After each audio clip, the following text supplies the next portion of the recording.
রিফাতের জীবন শুরু থেকেই সহজ ছিল না। ছোটবেলায় বাবাকে হারিয়ে সে বুঝে গিয়েছিল জীবনে কেউ কাউকে পুরোপুরি আগলে রাখে না। মা আর সে এই দুইজনেই ছিল তার পৃথিবী। অভাব অভাব মানুষকে বড় করে, আবার ভেঙেও দেয়। রিফাত পড়াশোনার পাশাপাশি কাজ করত। বন্ধুদের হাসির আড়ালে লুকিয়ে থাকত তার কষ্ট।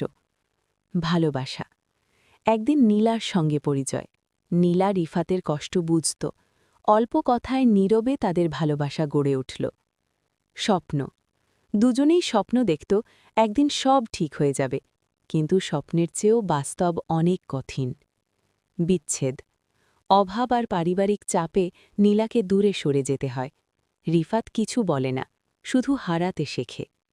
ভাঙন একাকিত্ব রিফাতকে শক্ত করে তোলে, আবার ভেতর থেকে ভেঙেও দেয়। সে কাজ আর সংগ্রামে নিজেকে ডুবিয়ে রাখে। পরিবর্তন সময় বদলায়, রিফাত ধীরে ধীরে দাঁড়ায়। কষ্ট তাকে থামাতে পারেনি। আবার দেখা বছর পরে নীলার সঙ্গে দেখা। দুজনেই বদলে গেছে, কথা কম, স্মৃতি বেশি। বাস্তবতা তারা বুঝে যায় সব ভালোবাসার শেষ একসাথে হওয়া নয়, কিছু ভালোবাসা শুধু শিক্ষা দেয়।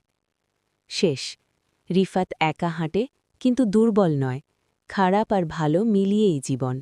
কষ্টই তাকে আজকের মানুষ বানিয়েছে।